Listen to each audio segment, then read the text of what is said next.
containing an attempt to recover and reconstitute the lost origins of the myths and mysteries, types and symbols, religion and language,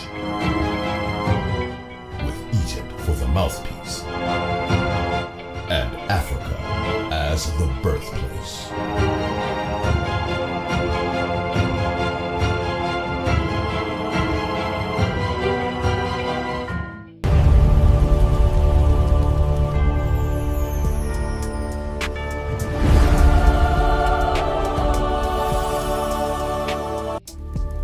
Ancient Egypt reveals the true origin of global folklore. These stories are astronomical allegories, mapping the stars and celestial cycles.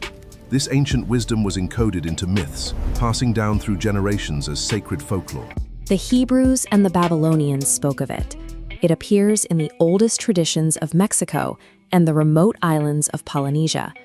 Despite the vast oceans between them, these cultures share a story that is nearly identical: a world-ending flood, a chosen survivor, and a vessel that offers the only hope for life.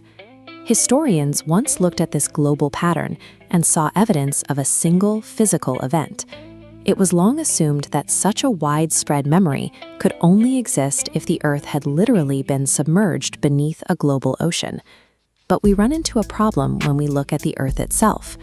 Geologists have examined the planet's deep history and found no evidence of a global, world-drowning flood within the timeframe of human civilization.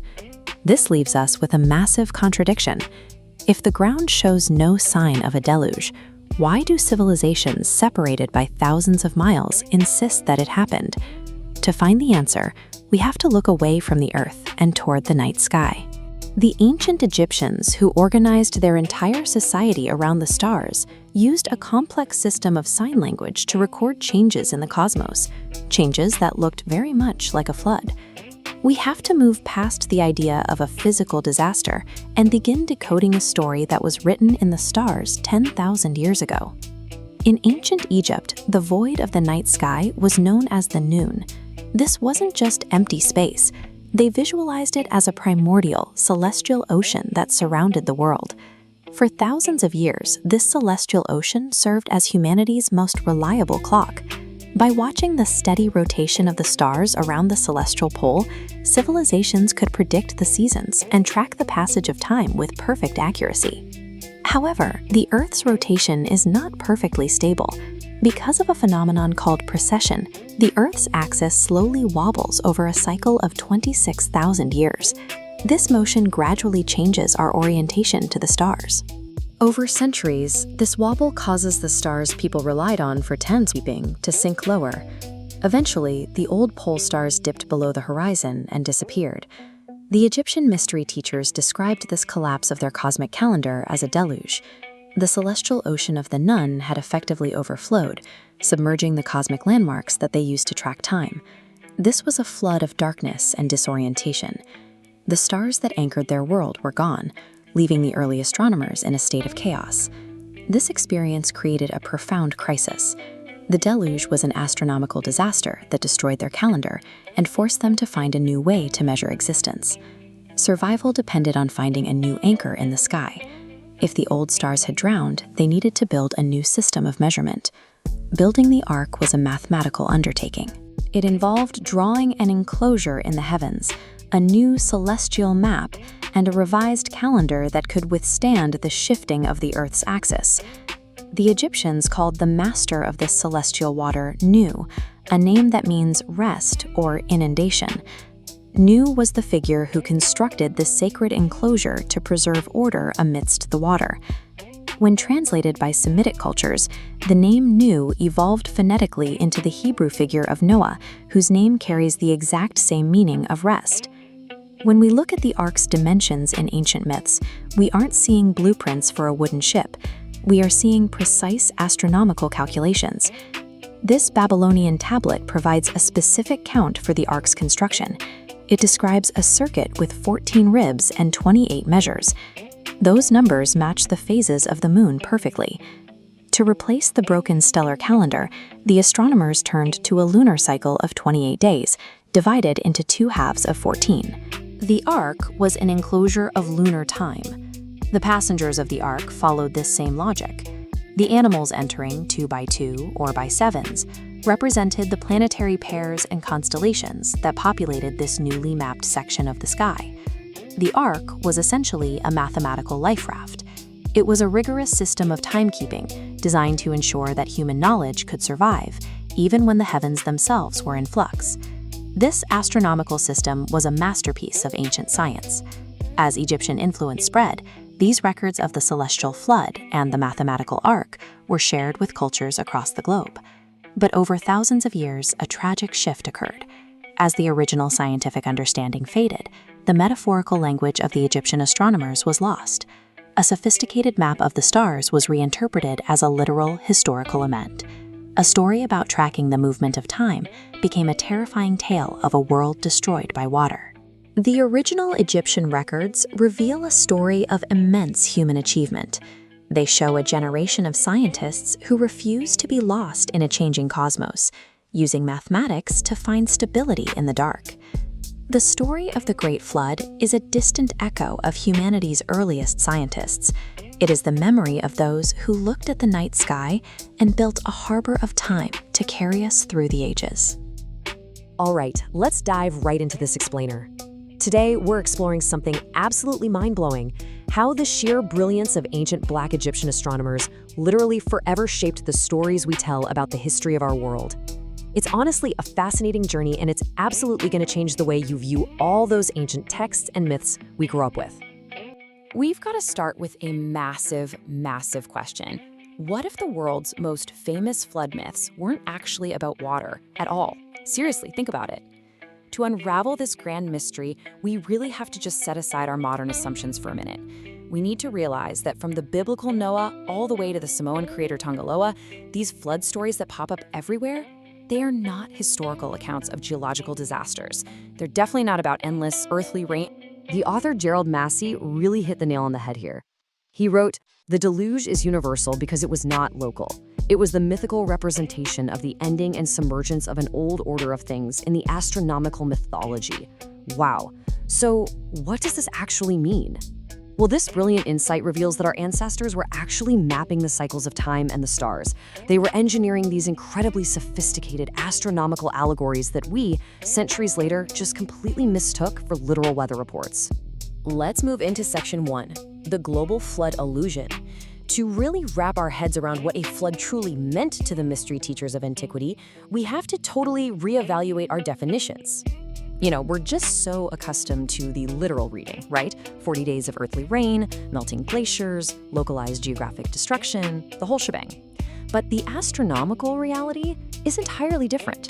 It actually represents the end of a cosmic time cycle, a complete reset of the celestial map, and the shifting of the stars themselves. So reading these ancient texts as just literal weather events, well, it completely misses the magnificent cosmic chronometry developed by these early African stargazers.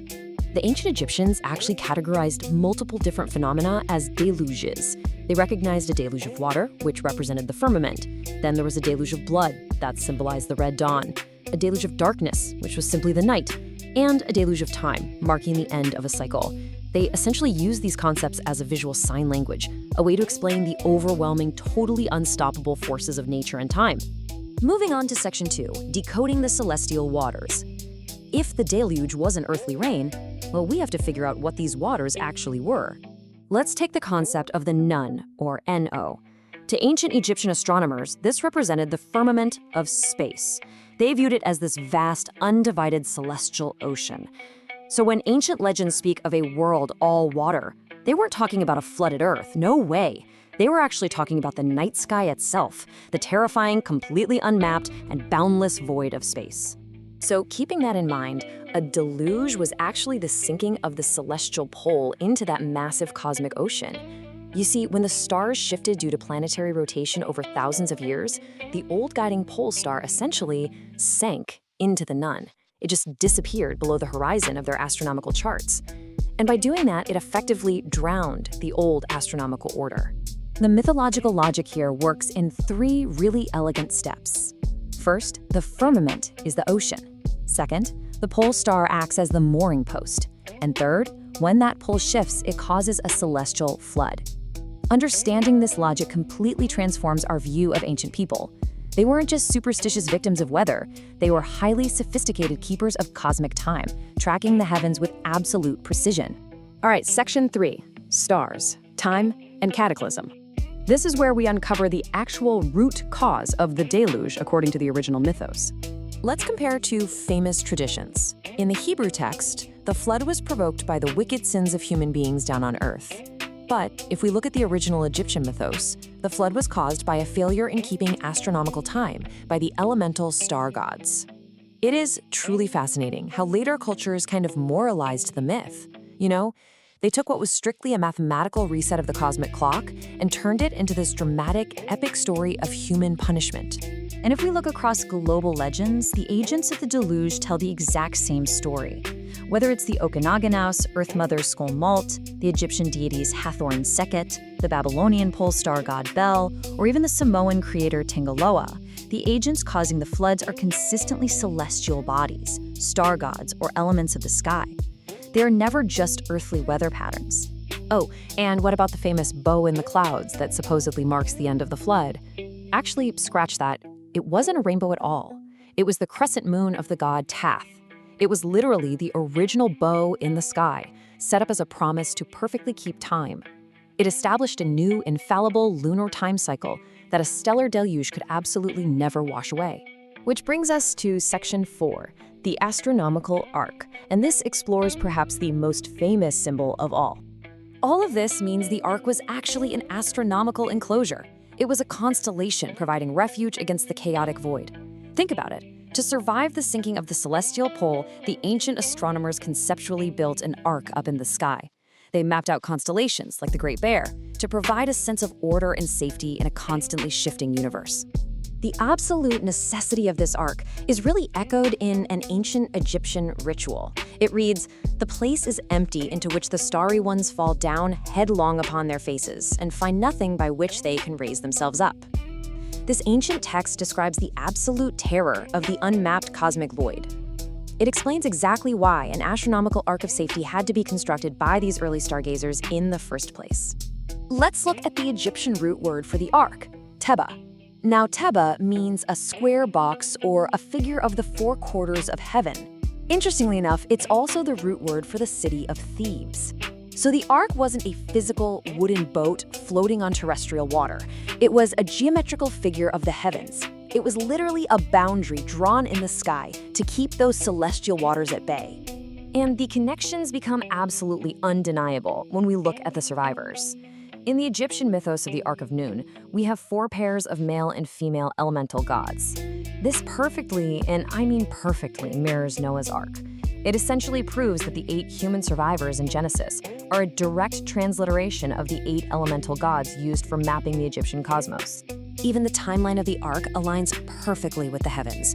7 days represents the 7-cubit stellar arc. 14 days, well, that's half of the lunar cycle. And 28 days represents the complete lunar zodiac arc. The mathematical dimensions of the biblical and mythical arcs perfectly match the evolution of ancient timekeeping. It shows this amazing expansion from a simple 7-star system all the way to a highly complex 28-day lunar zodiac. And all this cosmic mapping culminates in one staggering number, 26,000. That is the number of years in the great year of precession. It's this massive overarching cosmic cycle caused by the Earth wobbling on its axis, kind of like a spinning top. These ancient African astronomers were ultimately tracking this 26,000-year wobble, watching it slowly shift the pole stars over millennia, and they recorded that grand, epic cycle through the allegory of a universal flood. And finally, Section 5, the lost key. Understanding this astronomical foundation completely and forever shifts our view of ancient literature. So this leaves us with a pretty massive thought. If the ancient flood was actually the shifting of the stars, what other history in our ancient texts is just sitting there, waiting to be decoded? The next time you look up at the night sky, I want you to try and imagine it exactly as the ancients did. Picture it as a vast celestial ocean containing the absolute greatest mysteries of human history, just waiting for us to read them. Containing an attempt to recover and reconstitute the lost origins of the myths and mysteries, types and symbols, religion and language, with Egypt for the mouthpiece, and Africa as the birthplace.